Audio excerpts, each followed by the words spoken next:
না, কিছু বিষয়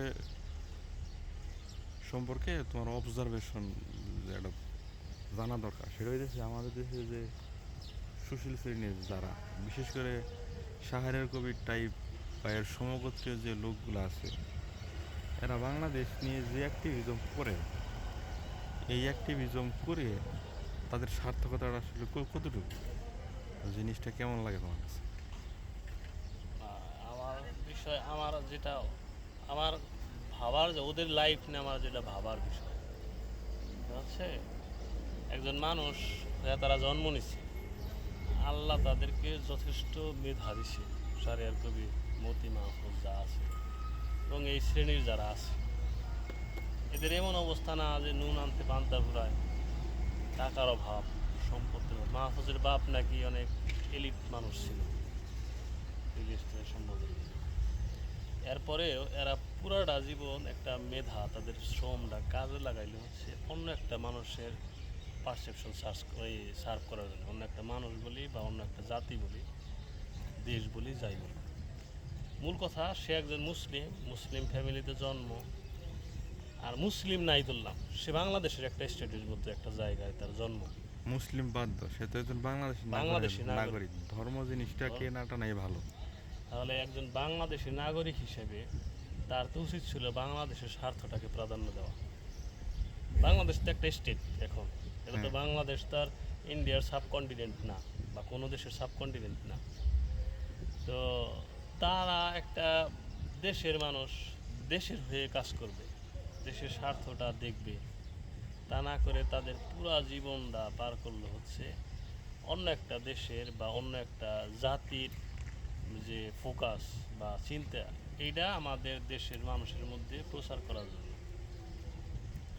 তো এই মেধা, এই শ্রম, ওরা, আমার প্রশ্ন হচ্ছে ওরা কি কখনো নিজেরে যখন ঘুমাইতে যায় বা যখন একা একা থাকে তখন ভাবে না যে আমরা এই কাজটা কেন করি? তো টাকার অভাব নাই, এমন না, যদি টাকার অভাবে করতে হলে টাকা নাই, ও টাকা দিতেছে, আমার সংসার চলতেছে, আমি এই জন্য সাফ করতেছি। অভাবের তাড়নায় চুরি করাও তো যায়, জিনিসটা এরকম যে হুম। রাসূল সাল্লাল্লাহু আলাইহি ওয়াসাল্লাম তো মানে অভাবগ্রস্ত মানুষ চুরি করলে তো তার হাত কাটা বাধ্যবাধকতা নাই। এইরকম তো এই মানুষগুলো, এই যে যেমন শাহরিয়ার কবির সারাটা জীবন পার করে দিলে এই মুক্তিযুদ্ধ নিয়ে একটা জিনিস, অনেক বড় জিনিস মেনে নিলাম, ধরলাম যে হয়েছে, সারা জীবন তো এইটা নিয়ে এই একাত্তরের মধ্যে, এই গোল চক্করের মধ্যে পড়ে থাকার কোনো মানে নাই। তার অনেক, তার যে মেধা, সে চাইলে অনেক কিছু করতে পারতো দেশের জন্য। এই একটা ডিভাইডেশনের মাঝখানে দাঁড়ায়, তুমি এই শ্রেণীর, আমি এই শ্রেণীর, এই ভাগের মধ্যে সারা জীবন ব্যস্ত ছিল। এই মানুষগুলোর জন্য আমার আফসোস হয় যে এই মেধাগুলো তোরা কী করলি। তার সে তো একজন রিক্সা চালক, অটো চালক, সে কিছু বুঝে না, এর মেধারা তো কাজে লাগে। দিন শেষে সে তার দেশকে ভালোবাসে, আবার হচ্ছে দেশের যে সে যে যে জিনিসটা তার ফিলোসফিতে রাইট মনে করে সেটার প্রতি তার আনুগত্য আছে। এইটা, এই জিনিসগুলো তারা, তাদের যদি জিজ্ঞেস করা যাইতো বা জিজ্ঞেস করা যায় এরা কি উত্তর দিব, ওরা হয়তো নিজেরাও জানে না যে আমরা এই জন্য এই কাজগুলো করি। ওরা এক্স্যাক্টলি উত্তরও দিতে পারবো না, কারণ কাজটা তো দুই নাম্বারই করে। শাহরিয়ার কবির হয়তো নিজেও জানে যে ৭১ নিয়ে যে আমরা গেমটা খেলি, এটা মূলত হচ্ছে আমাদের একটা টাকার বিনিময়ে করতেছি। আমি একটা, আমার হ্যাঁ। একটা সমাজের উচ্চ শ্রেণীর একটা লেভেল লাগাই দিছে, গলায় ঝুলে বেড়াই আমি, এলিট। মতি মাহবুজা হয়তো একই, কিন্তু এর পেছনে তো বিশাল অঙ্কের টাকা আছে, অথচ এই টাকাটা তার না হলেও চলতো। আর একটা জিনিস, এইগুলো কিন্তু সময় মানুষকে বিচার করে, একজন মানুষ সঠিক ছিল নাকি ভুল ছিল, সময়ই বলে দেয়, এবং সময় তাদের জাজ করবে। তো এই সময়ের জায়গায় তারা একদিন ভুলে হবে, অন্যায় হবে। কিন্তু তারা কি বুঝে, তারা কি দর্শন, তাদের লাইফে কি বুঝবে। আর একটা জিনিস, যাদের পারপাস সার্ভ করে তারাই হয়তো হাসে যে মদন, আমি একটা জিনিস করে দিলাম, আমার স্বার্থ, তুই এত এলিট জ্ঞানী, আমার জিনিসটা সার্ভ করার জন্য পুরো জীবন কাটাইলি। তোর সাথে তো ওই রিক্সা চালক ভালো যে আমারে ঘৃণা করে। জিনিসটা এরকম, রিক্সা চালক ঘৃণা, তার টেনশন আছে, সে মূর্খ হলেও যেও আমার এন্টি পজিশনে, কিন্তু সে শিক্ষিত মূর্খ, কিন্তু আমার মূর্খ পক্ষে। বলাটা ঠিক না, মূর্খ মূর্খ জিনিসটা হচ্ছে জিনিসটা হচ্ছে ওইটা আপেক্ষিক। তো, মূর্খ জিনিসটা হয়েছে কি, মূর্খ তুমি কেন বললে জানো? আমাদের দেশে শিক্ষিতের একটা ক্রাইটেরিয়া আছে। criteria আছে, হ্যাঁ, এই ক্রাইটেরিয়াটা আমার সঠিক কিনা এখানে আবার কথা আছে। মূর্খ জিনিসটা যদি আসল অর্থ প্রকাশ করে তাহলে এটা সঠিক না, এটা মূর্খ না। মূর্খ বলার মূর্খ, পক্ষেই না আমি। কোনো মানুষ মূর্খ কখনো বলতে মূর্খ হবে। হতে পারে না। তো সব মিলে এই মানুষগুলো যারা আছে, এই তিনজন মানুষ বললাম দেখে, এই তিনজন না, এই তিনজনের মধ্যে যারা শ্রেণী আছে, পুরা সমাজ, তাদের একটা সমাজ আছে। এই সমাজদের নিয়ে যারা তাদেরকে না চাইতেছে, ঘুরাইতেছে, তারাও হয়তো হাসে যে কি মদন মানুষ, এত মেধা আমার পেছনে খরচ করতেছে। অথচ একটা নেশন বিল্ডিং এ যদি তারা কাজ করতো, প্রোডাক্টিভ কোনো কাজ করতে হবে, প্রোডাক্টিভ কোনো কাজ করতো, যে কাজ দ্বারা মানুষের উপকার হয়। হ্যাঁ, মানুষের উপকার বলতে ওরাও তো মানুষেরই উপকার হইতেছে, কিন্তু নিজের স্টেটের হইতেছে না। এই কিভাবে তো, উপকার হচ্ছে মানুষের? ও যার পারপাস সার্ভ করেছে তার উপকার হচ্ছে না। কিভাবে? ও যে যার যার পারপাস সার্ভ করে তার উপকার হবে না কিভাবে?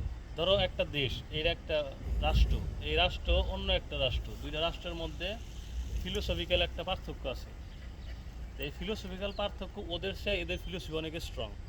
এই জিনিসটা যদি আমি তোমারে বুঝাই যে তোমার যে নেশন, তোমার যে ফিলোসফি, তাদের ফিলোসফির তুলনায় অনেক উপরে, তাহলে এটা তাদের জন্য ভয়ের না? আমি এই জিনিসটা তাদের মধ্যে ঢুকাইতেছি না। তাই আমার শত্রুকে নিরস্ব করে রাখা আমার জন্য ভালো না? এইটাই তো হয়েছে। ধরো তুমি বা এই সমাজটা অনেক ভালো, সভ্য, কিন্তু এটা আমি তাদেরকে বুঝতে দিলাম না যে তোমরা এলিট, তোমরা সভ্য, তোমরা ভালো, এটা বুঝতে দিলাম না, এইদিকে নিলামই না। একটা চক্করের মধ্যে আমি যাই না, ঘুরাইলাম। জিনিসটা এইটা যে এই জন্য তাদের তাদের লাভ। তুমি তোমার শত্রুরা যদি নিরস্ত্র করতে পারো তাহলে তোমার লাভ না, কোনো কিছু ছাড়া, এইটাই লাভ। তাছাড়া আর কি চাও? তা না হলে তুমি চিন্তা করো, একটা দেশের মধ্যে একটা বোম, ইন্ডিয়ার চারপাশে একটা বোম রাখার মতো, পারমাণবিক অস্ত্র রাখার মতো একটা কান্ট্রি হচ্ছে বাংলাদেশ। চারপাশে বাংলাদেশ, ওদের মাঝখানে বাংলাদেশ, এটা ভয় না?